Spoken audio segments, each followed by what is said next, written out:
Good day, Sir Erwin Mahinay. We are here to introduce our presentation, which is Introduction to Information and Communication Technology. Before we start, let me introduce myself. My name is Jane Ashley Camayo, with my co-members Janeline Rosero, Bialyn Mandal, Melody Diaz, Ann Longabella, and Madeleine Palero.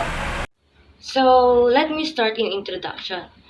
The technology required for information processing, in particular, the use of electronics computers, communication devices, and software application to convert, store, protect, process, transmit, and retrieve information anytime, anywhere. So, what is information? Information, it is refers to the knowledge obtained from reading, investigation, studies, or research. Yung mga tools na pwede tayo makakuha ng information is yung telephone, televisions, and also the radio. Information is knowledge and help us to fulfill our daily tasks. So now let us move forward to communication. Communication is an act of transmitting message. It is a process whereby information is exchanged between individual using symbol o kaya naman sign or verbal interaction. Communication is important in order to gain our knowledge. And lastly, the technology. Technology is the use of scientific knowledge, experience, and resources to create process products that fulfill human needs. Yung mga example ng technology is yung smartphones, laptop, and PC. Now that we're done in information, let's move forward. What is ICT?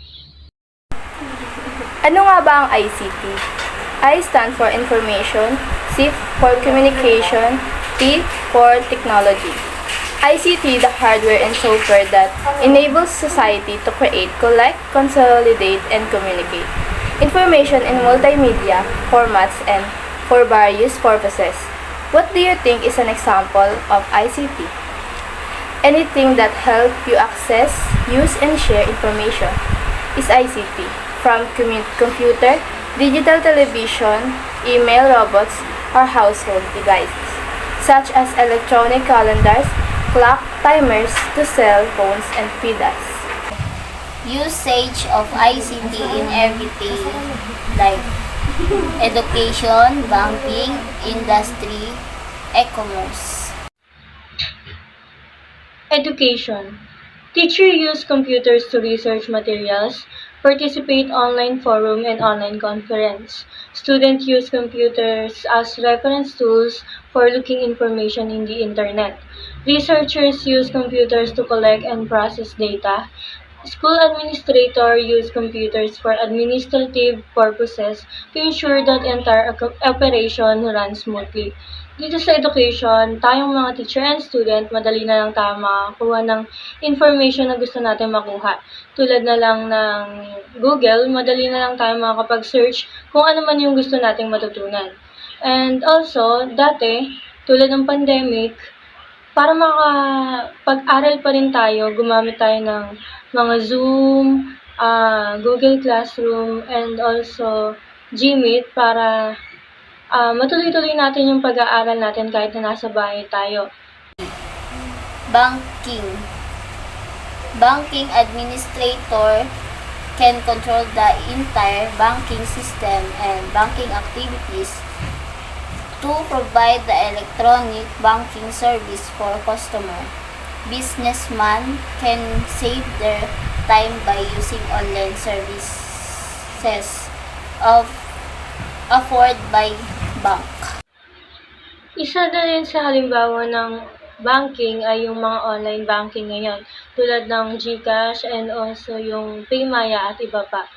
Madali na lang tayo makakapag-send and receive ng pera, and also ginagamit din ito sa mga online shopping tulad sa mga Lazada and Shopee kung may o-orderin ka man dito. At sa mga ibang tindahan naman, kung wala kang dalang pera or wala kang daladalang kahit ano, pwede kang magbayad through online. Tulad ng GCash, kung sa tindahan meron silang mga GCash na pwede mong bayaran doon. kahit dun mo na ipasok yung pera, mabibili mo kung ano yung gusto mo, and gagamitin mo lang yung GCash para makabayad sa kanila. Industry. To help workers operate machine, to help researchers analyze and collect research data for future references, to help administrators to oversee and control entire operation in the factory, to facilitate production, planning, and control system. Sa pamamagitan ng mga operate machine, natutulungan niyo yung mga trabahador para mas mapadali pa yung trabaho ng mga ito. Natutulungan niya din yung mga researchers na mag-analyze at mag-collect pa ng maraming data. At natutulungan niya din yung mga administrators para ma-oversee and ma-control yung mga operation na ginagawa sa isang factory. Napapacilitate din nila yung mga produksyon, pagpaplano, at pagkukontrol ng mga sistema ng mga ito. E-commerce, to make buying and selling activities faster and more efficient through internet. To connect online customer with suppliers to purchase products. This method can save time and cost.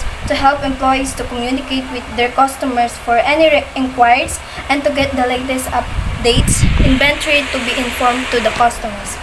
Yung e-commerce naman, natutulungan niya yung mga buying and selling activities faster and more efficient through internet. Tulad na lang ng mga pangunahin natin ginagamit sa panahon ngayon, tulad ng Shopee, Lazada, or yung mga Food Panda. Sa pamamagitan ng mga app na yon or mga website na yon, natutulungan nila tayo or yung mga consumer o yung mga mamimili na instead of bumiyahe pa sila or pumunta sa exact na bilihan at dun mamili, meron na tayong tinatawag na apps tulad nga ng Shopee, Lazada, kung saan scroll ka na lang doon, tapos isi-search mo yung gusto mong bilhin, tapos pag nakita mo, i-add to cart mo na lang siya or ibabay mo na lang siya. Sa pamamagitan nun, hindi ka na nag-aksaya ng time at ng pera sa pamasahe. The advantages and disadvantages of using information and communication technology. Faster communication. ICT enables quick messaging and emails and video calls, boosting collaboration. Information access. ICT offers vast online information for learning and informed decisions. Automation. ICT automates tasks like data entry, enhancing efficiency. Global connectivity. ICT connects people worldwide, expanding markets and social connections. Innovation. ICT tools foster creativity in designing, sharing ideas and services. Ilan na lamang sa advantage ng ICT, madali na lang tayo makakapag-communicate sa ibang tao, malapit man ito o malayo. Tulad na lamang ng mga mahal natin sa buhay na nasa ibang bansa, madali na lang tayo makakapag-communicate sa kanila gamit yung mga apps na Messenger, Telegram, Viber, at iba pa. Abot naman sa information, madali na lang tayo makakapag-access. Hindi na natin kailangan pumunta sa library, maglakad papunta sa library para kunin yung information na gusto mong makuha. Sa Google lang, mag-type ka lang, i-search mo lang kung anong kailangan mo, lalabas na information na gusto mo. Isa pa sa advantage ng ICT, hindi na natin kailangan mag-effort ng sobra, maghirap para magsulat para sa gagawin yung reportings or presentation sa school.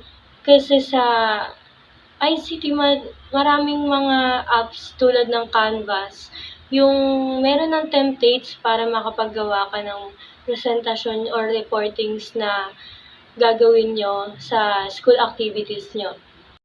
Disadvantage. Digital gap. ICT widen inequalities in technology access. Cyber threats. ICT system face risks like hacking and data breaches. Dependency. Over-reliance on ICT leads to disruption risk during failures. Information overload. ICT floods user with data, causing cognitive strain. Social isolation. Excessive ICT use can replace face-to-face interaction, leading to isolation. Cyber threats. ICT system face risks like hacking and data breaches. May mga website na madali nating pasukin or ma-access, pero sa kabila nun, hindi natin namamalayan na pwede na nila tayong ma-hack or sa madaling salita, pwede silang maghatid ng virus sa mga system na ginagamit natin. Dependency. Over-reliance on ICT leads to disruption risk during failures. Masyado na tayong dumedepende sa ICT or hindi na natin nalilimitahan yung sarili natin sa paggamit nito or mas naaabuso na natin sila. Halimbawa na lang sa mga mag-aaral ngayon. Parang doon na tayo dumedepende. Hindi na na-exercise yung utak natin na kahit madali lang naman, inaasa pa natin sa kanya. Information overload. ICT floods user with data causing cognitive strain.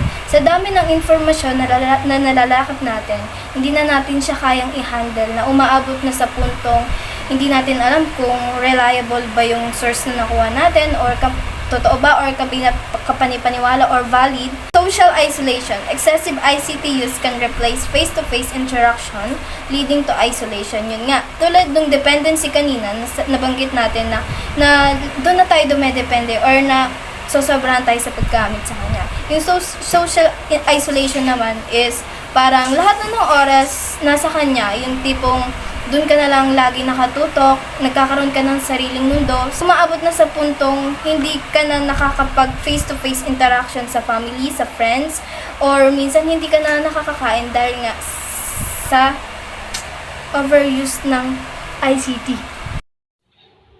Ano nga ba ang impact ng ICT in our daily life?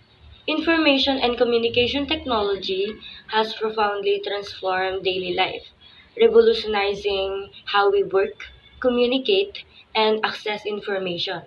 It enables instant communication through emails, social media, and messaging apps, fostering global connection. ICT facilitates remote work and learning, allowing flexibility and access to resources from anywhere.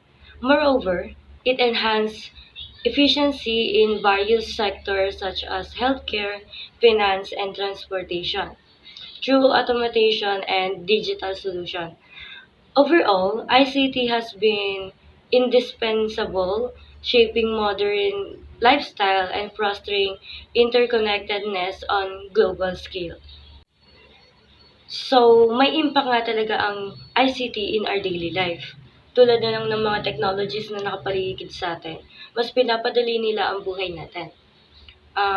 That's all about our presentation. Thank you and I hope you enjoy this.